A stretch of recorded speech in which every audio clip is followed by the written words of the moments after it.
The Valhalla Academy is one of the world's top 3 hunter training institutions where thousands of aspiring hunters apply each year, but only a handful are selected due to the competitive admission rate of 1 in 500. On the first day of orientation, hundreds of desperate dudes in formal clothing are bashing the life out of each other, trying to make a name for themselves. But the one who impresses the most is Soyeon of the Dronzer clan, one of the top 5 clans in South Korea. Rumor has it that she has godlike abilities and can take down even 10 experienced hunters at once. Soyeon's power stems from the fact that she can directly communicate with the clan's guardian constellation. It is revealed that the top 5 clans in Korea are powerful because the guardian constellations are directly associated with each one of them. In normal circumstances, a hunter receives blessings from a normal guardian constellation or enters into a contract with them. But the 5 great clans have overpowered guardian constellations, setting them apart from the rest, like Thor showing up to a street fight. Soon after, Soyeon's match is about to begin, and she's pitted against a relative nobody named Kim. The entire crowd, the reporters, as well as the director of combat, Mr. Lee, are certain that Soyeon is going to wipe the floor clean with this loser. The match soon begins, and Soyeon wastes no time showing off her impressive sword skills. She also flaunts her elegant mana control technique, sending everyone into a state of frenzy. But when Soyeon charges at Kim, he shockingly dodges and knocks her out with a single punch, silencing the crowd and ending the fight almost instantly. A bright blue ray then radiates from Kim's hand, revealing that he's no rookie and has extraordinary abilities himself. He wonders why everyone's so weak in this timeline and if he'll ever find any competition at all. 300 years ago, at the Tower of the End, a bruised and battered Kim is engaged in a brutal fight with the Tower Master, King Vach. Kim is revealed to be a martial arts god, and he ends the fight by taking Vach's head off with a spinning sidekick. At this point, the system gives out a notification that with Vach's death, the destruction of the world has been stopped. But Kim doesn't even get to celebrate as the entire tower starts collapsing due to the elimination of its master. In his final moments, Kim laments the fact that he could never get the chance to live a normal life as he has been a hunter since his younger days. He sits in one corner and begins laughing in despair when suddenly a large rock falls on top of him, crushing him like a bug. But the very next second, martial arts god Kim is reincarnated in the 21st century in the body of a loser who's also named Kim. Even though he's reborn after 300 years in a weak and young body, Kim has retained all his knowledge. This makes him really happy, and he thinks of living a luxurious life in this world without the fear of anyone. But Kim's happiness doesn't last long as he soon gets another pop-up notification announcing that the Tower of the End will reappear in 5 years. Kim is beyond annoyed that he's been chosen to handle this situation again, but he vows to completely annihilate the tower this time. He assures himself that after finishing the task, he will pursue his peaceful and luxurious life, and no one will ever disturb him. Seconds later, he receives another notification urging him to reclaim his weapons and memories. He has to go to Valhalla for that, and the system gives him the exact address. Kim is confused by what this place is, but he heads to the location anyway. He then ends up defeating the most promising girl in the entire academy with just a single punch, shocking everyone to the core. The next day, Kim is set for another match. This time against the eldest son of the Yahello clan named Sayak. He is a muscular and guy who doesn't think Kim is special and vows to destroy him in seconds. But Kim replies with some trash talk of his own and even flips him off, enraging his opponent further. It's then revealed that Seok is also a prodigy who doesn't particularly focus on strategy or martial arts, but he has a deadly weapon, his body, which is built like a tank. While the other hunters need mana to perform difficult actions, Seok can execute them using just his sheer strength. His jacked body has more cuts than a poorly edited TikTok reel, making him an absolute force of nature. Soon, the fight begins and an enraged Suk charges at his opponent with a devastating punch, intending to finish him off for good. But Kim, who is a literal martial arts god, doesn't rely on his strength, but rather his ancient knowledge. He knows that although physical strength is a great advantage, it's still not enough and has to be combined with the other factors. So just when Suk is about to land a punch on him, Kim dodges and casually sweeps him off his feet. He then punches the matchman hard in the chest, knocking him out and ending the match within seconds just like the last time. As a victorious Kim exits the arena, he wonders to himself that he might be weaker than he was in his previous body, but is still capable of hunting down monsters like he did in the past. The reporters, meanwhile, are in a state of shock as they can't understand how a powerful hunter like Sayak could fall for a simple trick and lose the match. Some believe that he accidentally tripped and fell, while others think he was too overconfident. But Suk's father, who's also the head of the Yahello clan, Kyeolshin, is certain that it wasn't just a simple attack. He thinks to himself that even though Suk never trained in martial arts, he could easily dodge a punch from any of his peers. In the earlier fight, Suk was provoked, and he got so angry that he used his mana, something which he rarely does. But as he lunged forward to strike, Kim dodged by simply tilting his head while his hands were still inside his pocket like he wasn't even trying. Kyoshi then puts 2 and 2 together and finally realizes that Kim had already mapped out the attack the moment Suk started his charge. This means Kim has a monstrous ability which makes him far superior to the rest of the hunters. Kyoshi is excited by the discovery, and just like a college recruiter spotting a 7-foot teenager, he makes it his top priority to enlist Kim into his clan. But he will have to face tough competition from other clan leaders like him, who are also on high alert to get Kim's signature. Meanwhile, the crowd is getting ready for the final match of the ranking competition, which is contested between Kim and a girl named Erin. She is a member of the Truth Choi clan and has defeated every single opponent with relative ease up to this point. But the simps in the crowd are more impressed by her good looks, which drives our protagonist crazy. Soon, the fight begins and Kim, as usual, has his hands inside his pockets, waiting for his opponent to make the first move. But even after waiting for a good few seconds, Erin doesn't move, which makes Kim realize that she's trying to read the situation. He believes she's smarter than the others, but not enough to cause him any trouble whatsoever. Kim then marches towards her full of confidence while Erin begins charging her sword with her mana, causing it to emit electricity. This ability is known as the attribute transformation, and only a handful of adults are capable of performing it. But Erin appears to have already mastered it. She waits for the right moment and unleashes her sword to attack Kim. But to her absolute shock, he has dodged it in a flash. A confused Erin then looks around and finds him casually waiting on the other side, still with his hands inside his pockets.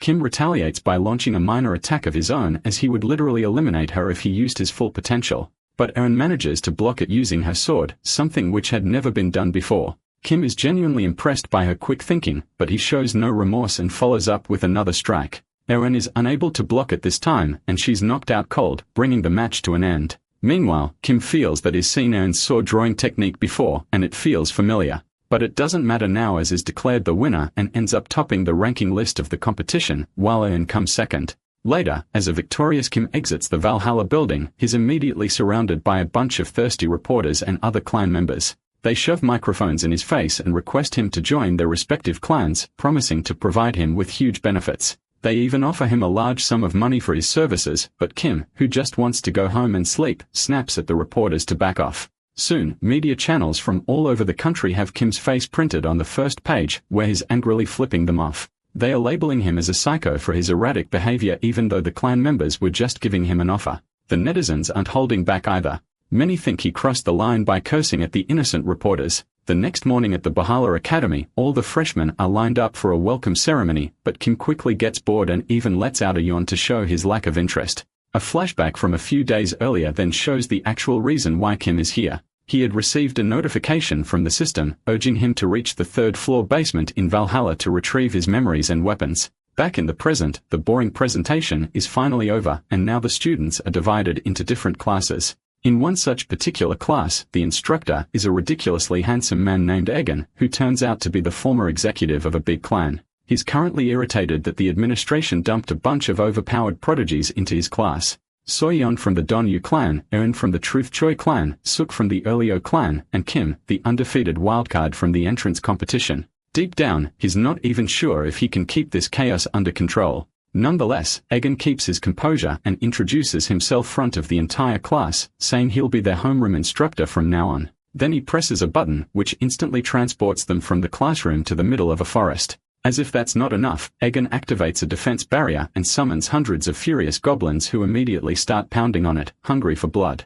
This terrifies most of the students, but Kim remains unfazed, having faced far more menacing creatures in his past. When Egan notices his lack of concern, he calls Kim up to the podium and asks if he's confident enough to take on all the monsters alone. In his mind, Egan wants to teach the overconfident brat a lesson and is certain that Kim will back out of facing the terrifying creatures. But to his utter shock, Kim lets out an evil smirk and accepts the challenge. He then questions what he'll get for a reward if he successfully eliminates all the creatures. Caught off guard by the response, Egan reluctantly says he'll grant Kim whatever he wants as long as it's within his authority as a teacher. Kim happily accepts the deal, then asks for a sword which he can use against the ugly creatures. Upon hearing this, Egan becomes even more hesitant as he wanted the boy to fight with his bare hands. But with the entire class watching, he has no choice but to maintain his image. So he reluctantly draws his own sword and hands it over to Kim. After this, the protective shield is slightly opened and Kim steps out with the sword in hand. To everyone's utmost shock, he begins slicing the monsters like he's playing Fruit Ninja in rage mode. Kim barely puts in any effort as he takes down multiple monsters with just a single strike, much to the amusement of the onlooking crowd. While all of this is happening, he casually mutters to himself that it's the first time in 300 years he's held a sword, and it seems he's still got it. In the past, the world was chaotic due to monsters, so Kim had to use whatever weapons he could find. But he's still excellent with a sword as is showcasing right now. Kim also manages to dodge and evade the monsters' attacks with ease as their patterns are relatively simple. He's now starting to think they are just system-implemented monsters used for practice and not the real ones. Inside the protective shield, Egan is left in complete disbelief as the weapon he had lent to Kim was just a cheap iron sword. It can't channel mana, and its heavy build makes it far too slow for swift movements. Yet, Kim is tearing through the monsters without breaking a sweat as if he's been doing this for a long time. Even the prodigy students, Soyeon, Eren, and Sayak are left speechless at how this skinny guy without any clan affiliation is so overpowered. Meanwhile, as soon as Kim eliminates the last monster, he expresses his desire to go down to the Chamber of Constellations. Egan is clearly uncomfortable with the request, but Kim reminds him of the promise he made earlier. A few hours later, the class has finally come to an end, and Egan tells all the students to go to their respective dorms and get some rest. But Kim has already had plenty of rest as he slept through the entire class like it was a lullaby specially composed for him. He once again starts muttering to himself, saying he'd better get what he needs and get out of here immediately. But as Kim heads to his dorm, he mentions that he did get some information from the class despite it being extremely boring. He particularly got to know about the constellations, which weren't a thing 300 years back in his timeline. Kim then summarizes that a constellation is someone who transformed into a god for their great achievements. Most of them make contracts where the hunters become their divine artifacts, and in exchange, the hunters receive special powers. Moreover, Valhalla is the academy with the third largest number of divine artifacts in the world. After recalling everything he learned today, Kim proceeds towards his dorm to train in martial arts. He knows that even with all the combat knowledge in the world, his weak body puts him at a serious disadvantage. But along the way, he's suddenly stopped by a beautiful classmate who turns out to be Aaron, and they just stare at each other for a few seconds. At the staff lounge, Mr. Lee and Egan are having a serious conversation about this new student who has been creating shockwaves throughout Valhalla. Egan reveals that Kim wiped out over 100 virtual monsters despite never facing them before. Even seasoned hunters would struggle with that, but Kim did it like it was just another Tuesday. Mr. Lee finds it very strange as he didn't find anything particularly special about Kim's record. The boy is actually an orphan who came from a small orphanage in a highly dangerous area. Upon hearing this, a stunned Egan asks if Kim is simply faking everything. But Mr. Lee denies it, saying he did some research and found nothing suspicious about the boy's record. Besides, if Kim was hiding something, why would he go through all the hassle just to get into Valhalla in the first place? The conversation shifts to Kim's unusual request to access the Chamber of Constellations, and Egan still looks frustrated over losing the bet. But Mr. Lee tries to calm him down, reminding him that if Kim makes it to the next semester, he'll automatically get access to the first basement floor anyway. He also promises to speak with the director and try to get special permission, which finally brings some relief to Egan. Mr. Lee mentions that the fifth basement floor is the one that is completely restricted, but the first floor can be entered by everyone. It certainly won't be a problem if Kim gets access to his account a bit ahead of time. Meanwhile, Egan once again starts ranting about the students assigned to his class, which include not only Kim, but also 3 prodigies from the 5 great clans. He's not even sure if he can keep them in check, let alone teach them and survive the year. Mr. Lee acknowledges that he's having a tough time, but mentions that the class next door has it even worse. He reveals that an exchange student from the infamous Bentrick clan has been placed there and is a walking disaster. His name is Roderick, and he was expelled from a private academy in the UK for causing too much chaos. Upon hearing this, Egan finally lets out a smile, realizing that his class is actually a blessing compared to the chaos next door. On the other hand, Kim asks Erin what she wants, and with a soft tone, she asks him to teach her swordplay. Erin appears to be greatly impressed by his earlier fight and wants to learn how she can pull off moves like that herself. But the arrogant Kim casually replies with a no as he picks his ear, clearly showing his lack of interest in the conversation. Caught off guard by the rejection, Erin stares at him in disbelief and asks why not, only for Kim to say he simply doesn't want to. She tries a few more times to convince him, hoping he'll change his mind, but he rudely tells her that he has no intention of teaching her. He even asks her to get lost and walks away from there, leaving the poor girl disappointed and speechless. The next day in class, Kim is talking to himself as usual, like a schizophrenic patient who just escaped a facility. He grumbles about how weak his body is, and even the tiny amount of mana he has is hard to control. But Kim is hopeful that he can solve this problem by finding the item he's been desperately looking for. His train of thought is suddenly broken by the arrival of the infamous Rockdale from the Bentrick clan. Beside him is his attendant, Yuria, who looks like she regrets every life choice that led to babysitting this walking headache. An unbothered Kim asks who these two are, which leaves Rockdale fuming, but he nonetheless swallows his pride and reveals that he's from the Ventrim family. He then gets straight to the point and asks Kim if he wants power. It is revealed that in most clans, only the main members are allowed to come into power. But the Ventrick clan is different with the Beak Mask as their guardian constellation. Normally, the guardian constellations select individuals based on their strict criteria and bestow their powers upon them. But in the Bentrich clan, the members themselves will choose who to make contact with. Because of this rare approach, the Bentrich clan quickly spread across Europe as even the minor members of the family gained power. Rockdale knew that his family was special, so he became very arrogant. But a few months ago, he created trouble at an academy in England, which made him fall out of the family's favor. Now Rockdale's main goal is to pull off something big for the clan and earn back their trust, hoping to be fully reinstated into the family. To make that happen, he approaches the top freshman, Kim, and asks him to work under him, promising the blessing of his clan's powerful constellation in return. However, Kim is the last person in the world who'd care about any of this, and he flat out tells the guy to get lost. Rockdale, who had never been rejected like this before, is left fuming. But Kim follows up with some more taunts, even calling him an idiot. Rockdale's anger hits its limit, and it looks like a fight is about to break out. But before things escalate, Mr. Lee suddenly steps in and orders Rockdale to return to his own class. The arrogant Brad tries to argue, but the moment he realizes that Lee is the academy's head combat instructor, he reluctantly obliges.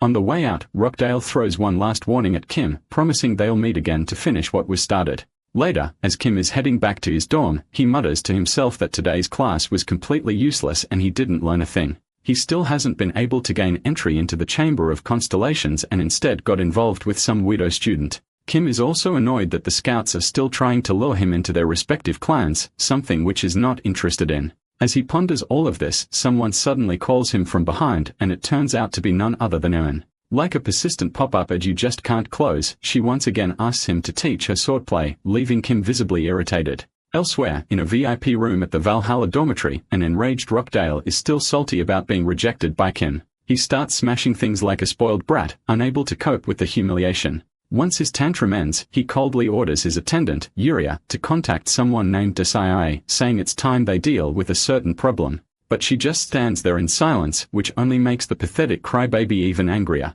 Without hesitation, he grabs her by the hair and yanks her forward, threatening to kick her out of the clan if she refuses to obey. He then slams her to the ground and reminds her to contact Desai immediately as they have to deal with the problem as quickly as possible. Rockdale also tells her to arrange a meeting with a certain second-year student, and she nervously agrees to do it. On the other hand, Kim is in his tiny dorm room trying to channel his inner mana by meditating like some wannabe saint. For a moment, it seems to be working as his body begins to emit a faint blue glow.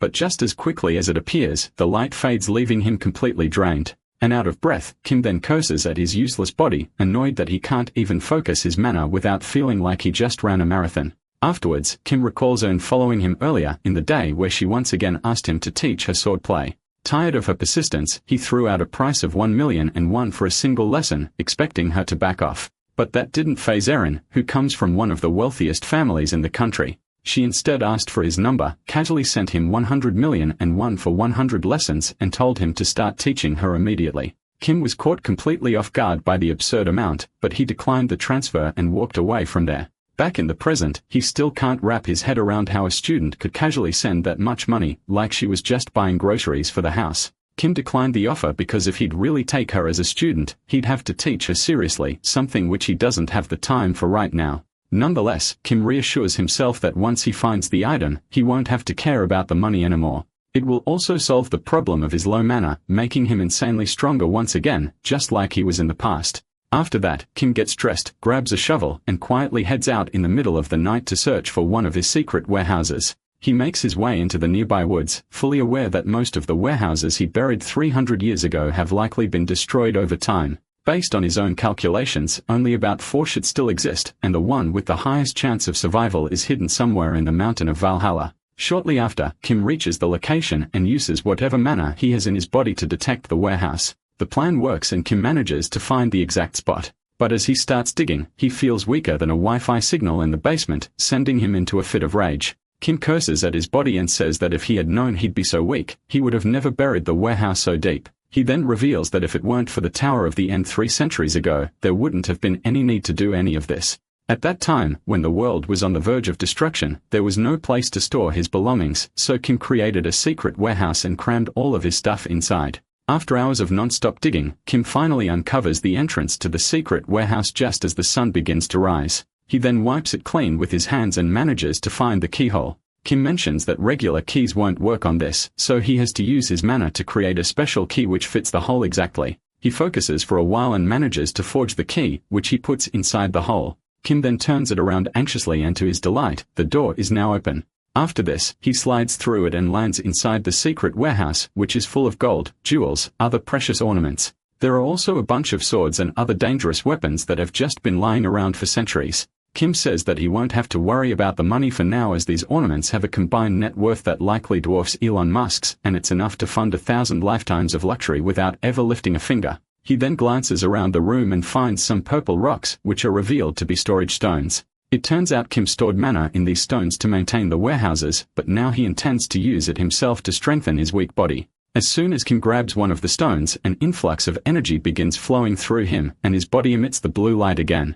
Kim is elated that he's finally found the source of his power and lets out a cunning smile. He then decides to collect all the storage stones as well as the smaller gems for now, leaving the heavy gold bars behind. Later in class, Kim is completely exhausted from all the digging he did the night before. As he slumps in his chair in deep sleep, he's suddenly awoken by Erin, who once again urges him to teach her swordplay. Kim is clearly irritated by her persistence, but he can't help wondering why she's so desperate to learn from him when her own Choi clan is the most renowned in swordsmanship among the 5 great clans. He asks her the same question, but Erin responds that she only wants to learn from him as she hasn't seen anyone who wields the sword any better. She's also impressed by the fact that he's always so nonchalant and casual before a fight. Kim, who knows that she's the daughter of the clan leader, says her dad must be better than him and that she should learn from him instead. But hearing the word father freezes the girl for some reason, and she hesitates to come up with a response. At this awkward moment, Egan arrives at the door and calls Kim to his office, saying it's about the request he made last time. This excites our protagonist and he immediately gets up from his seat. But before leaving, he nonchalantly asks Erin to come to the training grounds tomorrow sharp at 6 a.m. The shy girl is caught completely off guard and takes some time to process what he just said. This prompts Kim to ask if she's not coming, but a flustered Erin shakes her head and confirms that she will be there. Later, at the teacher's office, Egan informs Kim that his request to access the Chamber of Constellations has been approved, but he'll only be allowed to the first basement floor, meaning any point beyond that is strictly restricted. Although Kim is a bit bummed that he can't go any further, he accepts it without any complaint and asks when he can go there. Egan tells him that tonight would be fine, which Kim finds absolutely perfect. Later that night, Egan leads the boy to the Chamber of Constellations, explaining that this is the treasure of Valhalla Academy. The building appears to be heavily guarded by armed men who, for some reason, are wearing sunglasses in the middle of the night. When asked about why the security is so tight, Egan reveals that the Chamber of Constellations is very crucial to the Academy as it is the reason which makes Valhalla one of the top 3 institutions in the country. Kim then observes the place from top to bottom and notices that apart from the guards, there are all sorts of magic circles covering the structure. The only place which is uncovered is the entrance, but several guards are standing there at all times.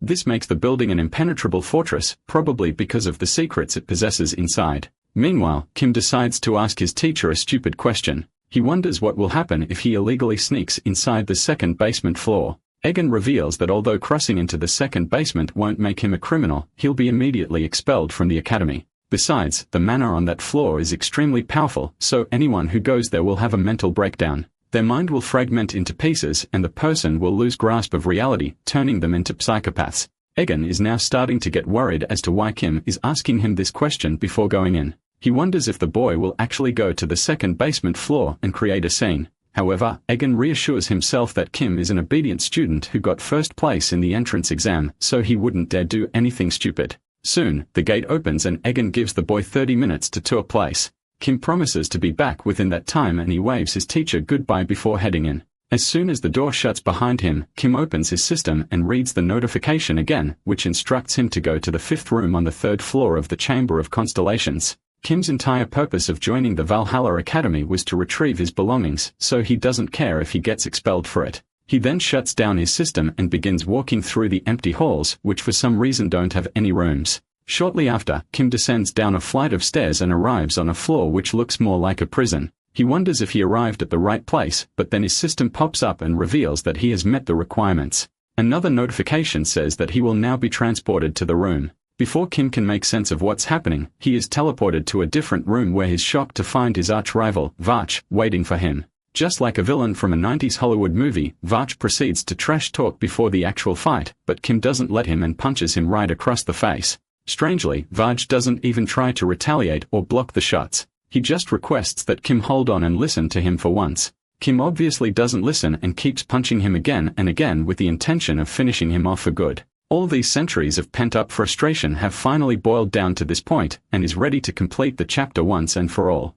Soon, Vach is slammed to the ground and a furious Kim begins stomping on him without mercy, blaming him for destroying his dream of living a peaceful life. However, when Vach questions whether he wants to know about this strange place, Kim eventually stops. The villain then gets back to his feet and reveals that this place is the mental realm, a space within a divine artifact. Vach explains that even his appearance is just a manifestation in the mental realm as his physical body was destroyed 3 centuries ago in the Tower of the Inn. Upon hearing all of this, a confused Kim asks if he has been inside the mental realm all this time, and Vach confirms it. This can only mean one thing. Vach has become Constellation Guardian. When Kim finally realizes the truth, he becomes even more enraged and starts trashing the poor guy like he's a broken vending machine that ate his last coin. Minutes later, Kim finally comes out of the main entrance where Egan has been waiting for him anxiously. After he's given a thorough scan, Kim is allowed to leave, and the first thing Egan asks is whether he tried to pull any stupid stunts down there. But Kim, calm as ever, replies that he didn't since the lower basements were off limits to him anyway. Relieved that the boy didn't stir up any trouble, he gun nods and sends him back to his dorm. On the way back, Kim recalls the encounter at the mental realm where he asks Vach if he was the one sending him those notifications. He wants to know what those are about and why he was summoned here. Vach admits that he sent the notifications, but even he is unsure about their true intent. He reveals that ever since he died 3 centuries ago, he has been trapped here without any power. Kim doesn't believe a word he's saying and asks who's behind all this. But Vach insists he got a notification too. One that told him to make contact with the reincarnated version of Kim, claiming it would help him recover his lost memories. Vach suspects that the one who made him the master of the Tower of the End is responsible for all of this, but he doesn't exactly know who that person is as his memories related to that are completely gone. Vach believes that the memories don't all come back at once, so he'll just have to wait. He then asks Kim what was written in his notification, and the latter explains that it asked him to reclaim his memories and weapons as well. But Kim couldn't read the lower part as it was censored, just like in most Japanese movies. With an arrogant tone, Kim claims that he's not missing any memories, insisting he remembers every detail of what happened at the tower 3 centuries ago. But Vach, clearly the more composed and mature of the two, calmly explains that Kim just doesn't realize he's missing anything. He says that now that Kim has found the weapon, the memories will begin to return on their own. Kim is stunned by the revelation that he's already found the weapon and immediately asks what it is. Vach then reveals that the space they are in is actually the inner realm of Kim's weapon, the legendary Sword of Enlightenment. In a shocking twist, he admits that he became a constellation by using that very sword as his divine artifact. In the present, Kim cannot believe that his sword became a divine artifact, and Vach used it to become a constellation. Kim says that he wanted to destroy the sword, but he couldn't leave Vach unattended, so he left the sword with him.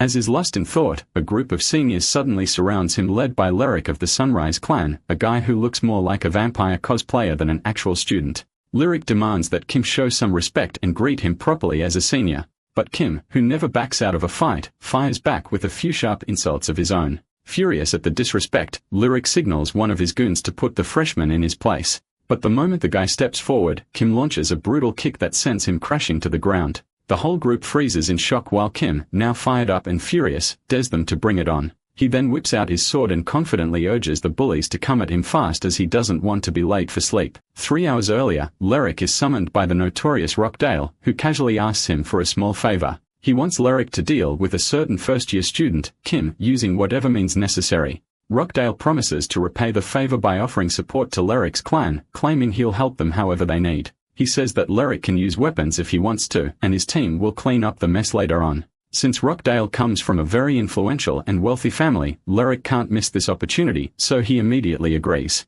On his way out of the dorm, he thinks to himself that Kim shouldn't be a problem because despite him being the class topper, he's still a first-year student. It is then revealed that the first and second-year students at Valhalla are fundamentally different because the second-year students have direct contracts with the constellations.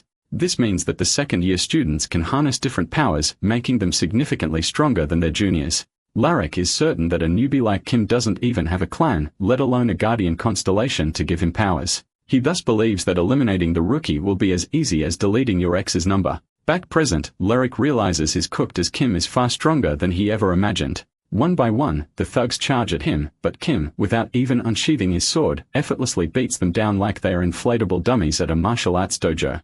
At one point, a goon gathers an insane amount of mana and unleashes a powerful strike that splits the ground open. But when the dust settles, everyone is stunned to see Kim standing unharmed, having dodged the attack at the very last second. He hasn't even tapped into 1% of his power, yet is dismantling the entire group like it's a warm-up exercise. Watching it all unfold, Larek is left speechless and is unable to understand how a freshman is turning his elite squad into punching bags. He's also confused by the manner Kim swings his blade as if he's drawing the opponents toward him. Shortly after, nearly all the thugs are down, leaving only Larek and a few of his henchmen still standing. Desperate and furious, Larek charges at Kim with his sword, pouring every last bit of his mana into the attack. But before he can even get close, Kim moves first and lands a light tap that sends Larek flying and crashing to the ground like a ragdoll. Next, Kim slaps the unconscious Larek awake and demands to know why they attacked him. He asks if someone sent them, but Larek insists that they just wanted to teach him a lesson. Realizing the guy won't snitch on whoever's really behind it, Kim decides to let it go and turns to leave. But before he can walk away, Larek calls out to him, warning that after this incident, Kim's days at the academy are numbered. He claims the authorities will probably expel him for his violent conduct. However, an unfazed Kim replies that Larek wouldn't dare report what happened because doing so would mean admitting that a senior led a group to attack a defenseless freshman and still got completely wrecked. If word got out, not only would Larek's reputation be in ruins, but any chance he had of joining a major clan would vanish. Saying this much, a victorious Kim walks away from there, leaving Larek further humiliated. Meanwhile, an excited Rockdale sits in his dorm, eagerly waiting for Larek to call and deliver the good news. The call finally comes, but instead of the victory he was expecting, Larek says is done with all this. A confused Rockdale asks what happened, but Larek simply replies that he wants nothing to do with the freshman Kim. Upon hearing this, Rockdale finally realizes that his plan failed as his goons were beaten up by Kim. Trying to salvage the situation, Rockdale quickly changes his approach and asks Larek to at least report the incident to the teacher's office. He promises to pay him the full amount and even offers to connect him with the Bentrick clan. However, a bruised and battered Larek, who is staggering home with his friends, firmly refuses. He says he won't report anything because he values his honor more than money or connections. Rockdale tries to change his mind by offering more money, but Larek doesn't listen and simply hangs up the call. This leaves the crybaby Rockdale so furious that he smashes his phone on the ground. He then turns to his attendant, Yuria, and asks if she has contacted Dasai already.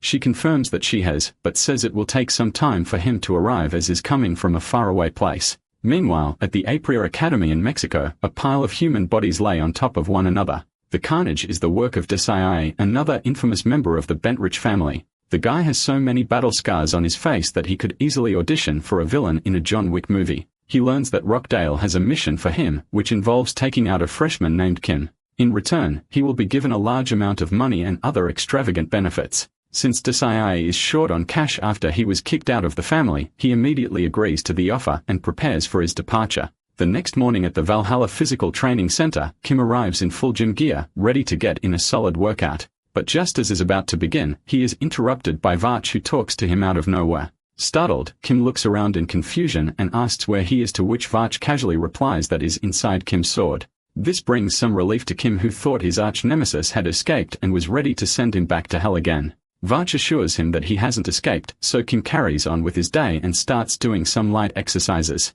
Shortly after, he's approached by Erin, who's also arrived in her gym outfit and wants to start the sword lessons right away. However, Kim says they'll need to work on her stamina first, as it is more important than any skill. He then asks her to stretch with him and explains that improving stamina allows the body to better absorb and control mana. Kim mutters to himself that the modern training trends have got it all wrong, as they put everything into mana training before they even have enough stamina to control it. He believes that Erin is no different, as her mana pool is incredibly deep, but she has the stamina of a person who smokes 30 cigarettes a day. Shortly after, Erin finishes her stretching and gets ready to begin actual training. Kim wastes no time and puts her through a series of intense exercises followed by some weightlifting. But within minutes, Erin runs out of energy and collapses to the ground completely out of breath.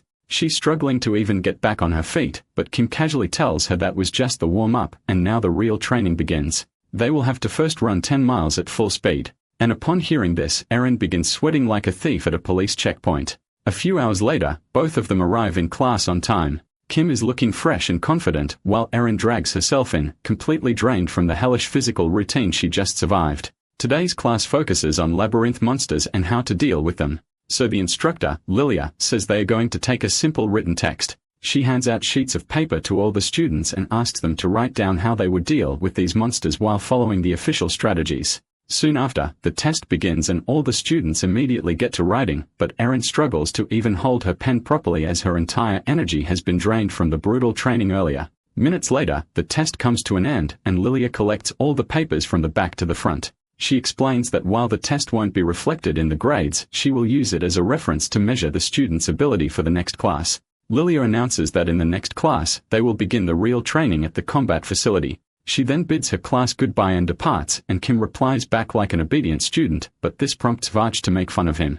Annoyed, Kim asks if he can hear his thoughts as well, to which Vach responds that he can't hear all of it, just the ones that Kim is trying to convey. Meanwhile, at the teacher's office, Lilia goes through all the test papers one by one, but the moment she comes across Kim's answers, her face turns red with anger. Few minutes earlier, Egan also arrived at the teacher's office casually holding a cup of coffee in his hand. He went straight to Lilia, who had just started grading the test papers, and struck up a conversation with her. Lilia explained that she asked her students to review the monster handling methods, and most of them have done quite well. As the homeroom instructor, Egan was pleased to hear his students were performing well and began to walk away with a satisfied look. But just as he reached the door, Lilia suddenly shouted Kim's name, clearly indicating that he'd done something wrong. In the present, Egan rushes over to Lilia and asks if there's something wrong with Kim's answers, but the enraged teacher says the boy has insulted her class. She now intends to use him as an example in their next class by showing him that labyrinth monsters can't be dealt with that easily. A week later, Lilia brings the entire class to the virtual combat simulation facility and begins by announcing the results of their written tests.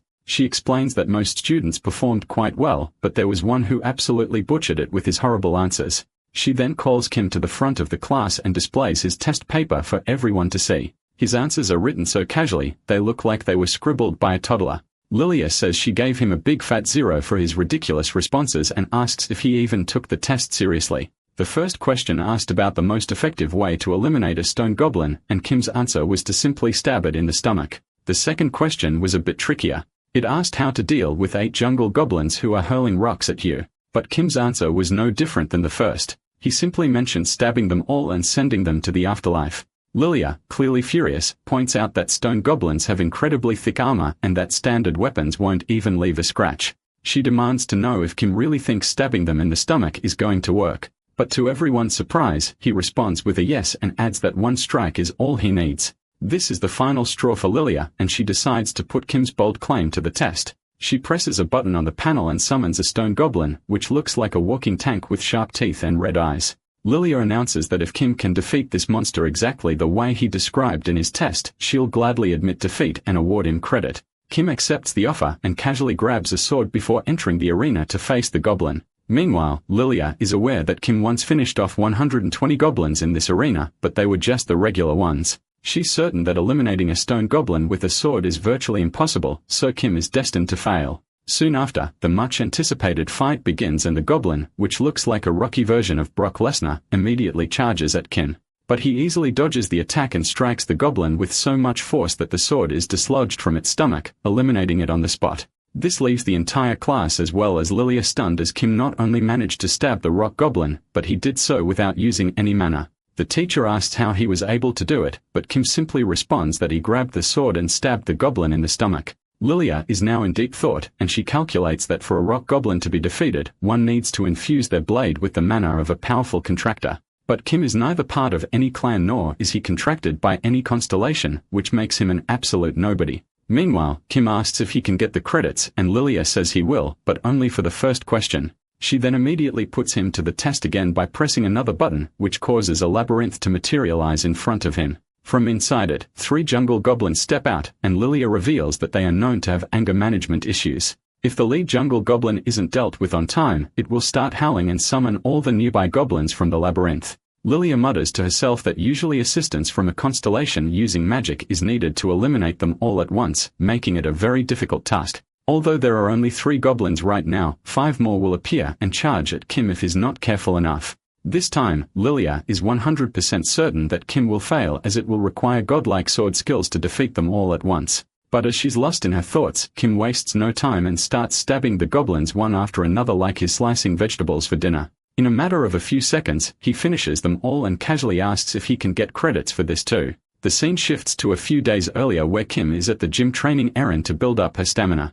They are both running on treadmills, but while Kim maintains a steady pace without breaking sweat, Erin is fighting for her life, barely managing to keep up. After what feels like an eternity to her, they finally hit the target, and she immediately collapses to the floor.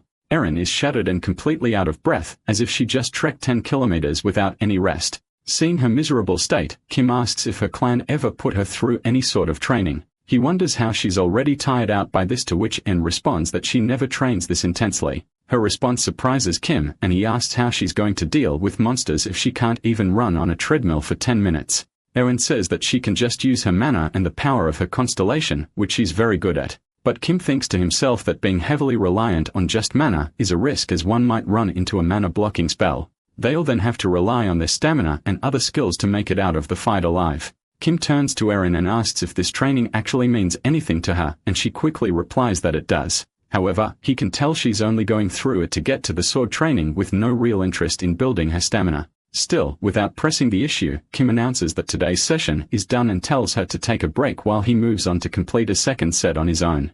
After Erin leaves, Varch's voice echoes in Kim's mind, asking why he's even bothering to train her in the first place. Kim responds that he never really wanted to teach her at all, but she was so annoyingly persistent that she kept chasing him around until he finally gave in. Their conversation is interrupted when Kim spots Suk bench pressing some heavy weights nearby. He questions the macho boy if he comes here every day, and he responds that he does, since his entire personality revolves around his big muscles. After Sayak departs, Varch reveals that Kim can know more about his classmates if he completes the new test in his notification window. The test asks him to go to a place called the Great Forest's Eye with the Sword of Enlightenment in hand. Kim acknowledges that he's heard about the place during class, and it is where the students go for the survival game at the end of the first semester. He mentions that if it weren't for this quest, he would have already run away from Valhalla Academy, so he has to stay out of trouble for at least now. At the Bentrick Manor in London, the clan head, Padella, is talking to her assistant, asking if he has any new recruits for her clan. He reveals that he has found a few promising youngsters who are all ranked and have impeccable fighting skills. Adela is pleased upon hearing this and asks if there's anything else he'd like to say before the meeting ends. The assistant hesitates for a moment before revealing that Rockdale has summoned the notorious Tsai to South Korea for an urgent mission. The news sends Adela into a state of shock, and it's evident that both of the boys have been kicked out of the clan for a good reason. It is then revealed that Desira is regarded as a stain on the Bentrick clan for all the terrible acts he has committed over the years. At the age of 19, he eliminated 5 contractors in his academy over a tiny dispute, which could have easily been avoided by a simple discussion. Eventually, at the age of 20, Desira was banished from the Bentrick clan, but that didn't stop him from committing further atrocities. Adela reveals that the monster ruined their clan's image, and they had to keep their heads down for a long time because of him.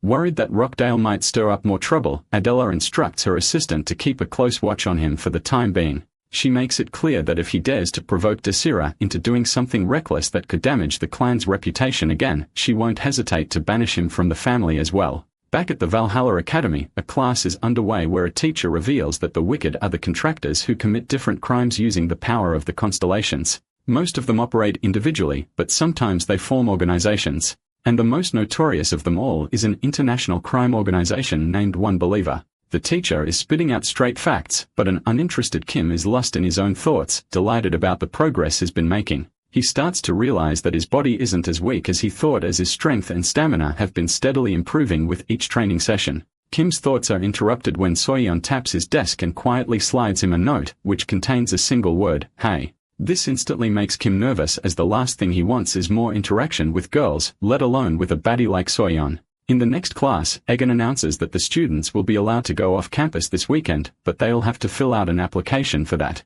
Kim is the first one to fill out the form, as he urgently needs to be somewhere. But as he's heading to hand over the form to Egan, he is approached by Soyeon, who had handed him the note earlier. It is revealed that Kim had replied back to him almost instantly asking what she wanted, but the nervous girl couldn't reply. Now that they are standing face to face, he once again asks if she needs anything, but Soyeon is so hesitant that the words just won't come out of her mouth. Growing impatient, Kim calls her a weirdo and one last time if there's something she actually wants. It's then revealed that Soyeon was left impressed in the combat simulation class when Kim destroyed the rock goblin with what looked like a tinfoil sword without even using any mana. She now wants to learn how he does it so effortlessly. But the moment she finally gets the courage to ask him, teacher Lilia pops up out of nowhere and asks the same question first. Kim is confused by her sudden shift in attitude, having always assumed that she hated him for humiliating her in front of the entire class. But Lilia explains that his unconventional methods didn't offend her. They actually changed her thinking and opened her eyes to new theoretical approaches. She then places her hand on his shoulder and asks if he'd like to be her assistant. But Kim, who just wants to submit his application form, boldly refuses. The persistent lady tries to change his mind, offering him generous benefits and funding to support any research he wishes to pursue, but Kim has already made up his mind. Meanwhile, Soyeon watches all of this unfold from a distance and she's embarrassed at how desperate their teacher is. Realizing that Kim will never agree to teach her, she decides not to ask him and walks away from there. The next day is the weekend and Kim is finally allowed to leave the academy after a long time. He gets dressed in his usual hoodie, which makes him look like a shady thief, and heads to a place called the market. The night before, Kim had carefully laid out his plan in his dorm. His goal was to sell some of the valuable items he had recovered from the secret warehouse. While browsing on his phone for the best places to carry out such transactions, he came across information about a place simply known as the market. What caught his attention was that this market allowed all kinds of trades with no real rules or restrictions in place. Unlike ordinary black markets, this one had peculiar origin. It was created and protected by a guardian constellation known as the ruler of the other side. That connection alone explained why, despite its illegal nature, no action had ever been taken against it. The authorities seemed either unwilling or unable to shut it down, and so the market continued to operate freely. While Kim was digging deeper into the market's history and trying to figure out how to access it, his phone suddenly buzzed with a series of emoji-filled messages from Erin. She was clearly trying to strike up a casual conversation, but Kim had no patience for small talk. He replied bluntly, informing her that he wouldn't be able to train with her the next morning because he had important business to take care of. With that distraction out of the way, Kim returned to his research and soon found a hidden link that claimed to provide directions to the market. In the present, Kim follows the directions and eventually arrives at the spot, which turns out to be an old and rundown cafe. As he enters, he finds the place to be in a complete mess with spider webs all around and the chairs looking like they've been there since World War II. But then he spots a door in one corner of the room, which is certain will lead him to what were once. Kim carefully enters through that door and comes out to a bustling market, which is full of people like him trying to carry out shady transactions. As Kim walks through the streets, he gets a strange feeling like he's been to this place before. Everything feels familiar, especially the purple skies, the hazy moon, and the huge amount of smoke coming out of the chimneys. Soon after, Kim is approached by a man wearing a leather jacket, asking if it's his first time here.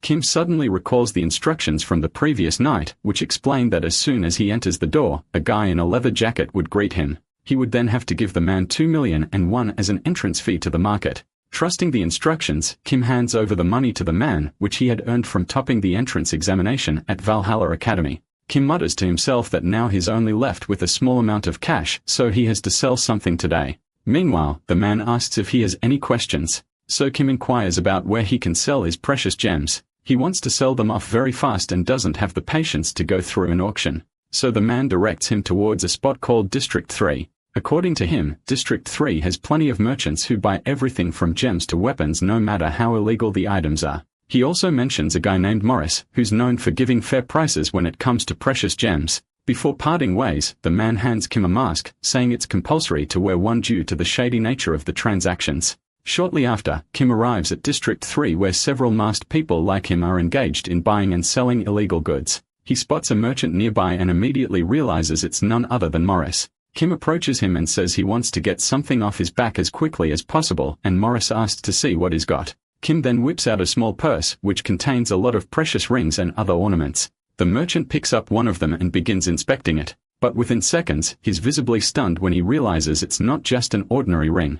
It's a relic from the End era. Morris checks the purse again and quickly realizes that every single ring is a relic from the End era, making the entire collection incredibly rare and valuable. Shocked by the discovery and unable to contain his curiosity, he breaks his usual protocol and instinctively asks Kim where he managed to get such items. However, Kim quickly reminds him that the entire point of this market is that customers can trade goods without any questions asked. Morris immediately apologizes and curses himself internally, knowing he had nearly thrown away 30 years of hard-earned reputation over one careless question. But then he honestly reveals that he won't be able to take these precious rings as they are all from the relic era and he doesn't have enough money to buy them. Disappointed, Kim asks where he can sell the relics for a decent price and Morris points him toward a large building nearby, which turns out to be the district's official auction house. The only problem for Kim is that the waiting line is very long and it'll take some time for a slot to open up. Morris estimates that it might take 2 to 3 weeks for the items to be auctioned.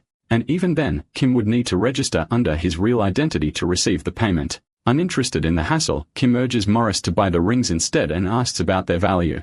The merchant quickly does the math and shows a number, which leaves Kim visibly stunned as it's far more than he had anticipated. Morris explains that even if he sells everything he currently owns, he'll only be able to gather about 3/4 of the ring's total worth. But since Kim is in a hurry to offload them, he agrees to make the deal at that discounted price, leaving Morris speechless. It's then revealed that these relics are precious not only because of their antique status, but also because of their association with the constellations. The rings were so divine that even the constellations were attracted to them, just like a simp when he sees a beautiful girl for the first time.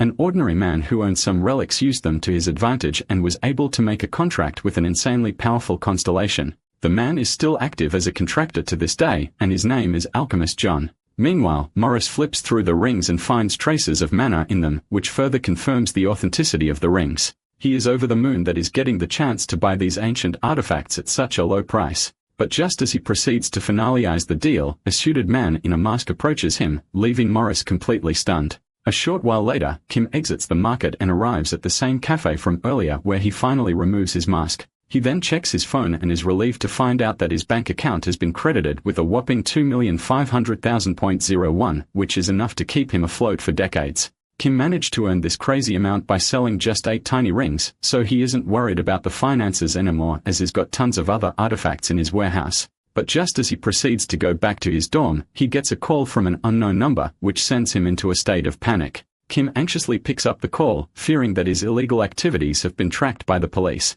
But the person on the other end turns out to be none other than the annoying teacher, Lilia, who casually invites him for lunch as if she's talking to her crush.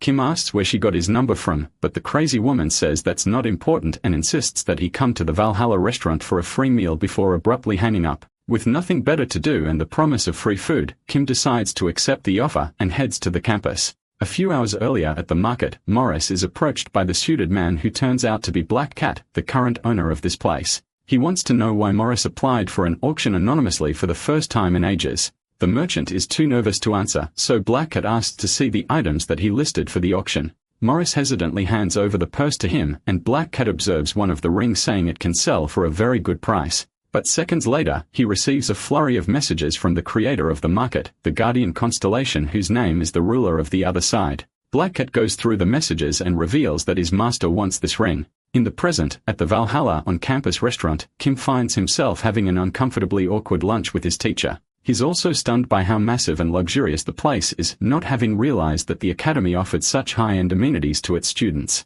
Kim then gets straight to the point and asks why she wanted to meet him here. With a sly smile, Lilia asks him to be his assistant again, but he rejects her before she can even mention the next sentence. Growing impatient, Lilia begins to list out the perks that come with being her assistant. Like Kim will get a substantial scholarship, he'll get to publish a thesis with her, and more importantly, he can go off campus twice a week instead of just once a month. However, Kim, who just wants to enjoy his food, once again refuses, stating that none of the benefits sound even remotely tempting. This makes the teacher even more desperate, like a salesman trying to meet his monthly quota on the last day. She quickly shifts to Plan B, offering to reveal crucial information if Kim would just explain how he managed to defeat the goblins so effortlessly. Kim is still uninterested, but the childish teacher blurts out that Ern is probably going to be expelled from her clan. Kim is completely unbothered by the news as he doesn't even like the girl in the first place and finds her annoying. He then gets up and proceeds to leave, but a persistent Lilia urges him to exchange at least some tricks now that she's revealed a secret.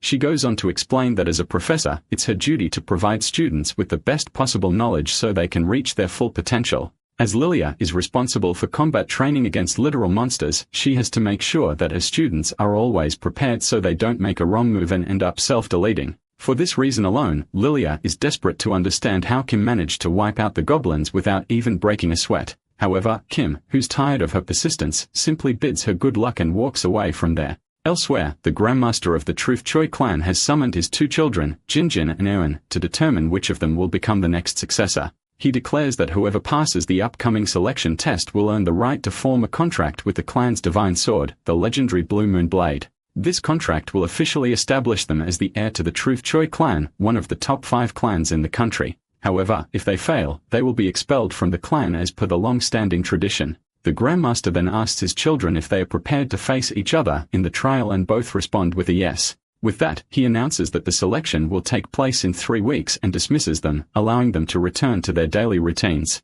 Later, on the way out of the house, it quickly becomes clear that Jinjin and Eun aren't on the best of terms. Their strained relationship stems from the fact that Eun is the illegitimate daughter of the headmaster, while Jinjin is the rightful heir by blood. He is envious that an outsider is trying to take away his position, so he boldly declares that he'll destroy her in the selection process. Like a textbook villain, Jinjin even boasts that she won't be able to touch him as he's already made a contract from the constellation while she's just received a blessing. Poor Eun doesn't even say anything in her defense as she knows she'll never be able to beat him with her rookie-level skills. After Jinjin walks off, Eun is reminded of a painful memory, the day her mother passed away. In her final moments, her mother had looked her in the eyes and made a dying wish that Eun should become the head of the clan no matter what it took. The next day in class, the homeroom instructor, Egan, announces that the midterm exams are about to commence soon. Kim, as usual, is just sitting on his desk without a care in the world, but Vach tells him to pay attention. Meanwhile, Egan reveals that the midterm exams are very important because the lowest scoring student, as well as the ones who fail, are expelled immediately.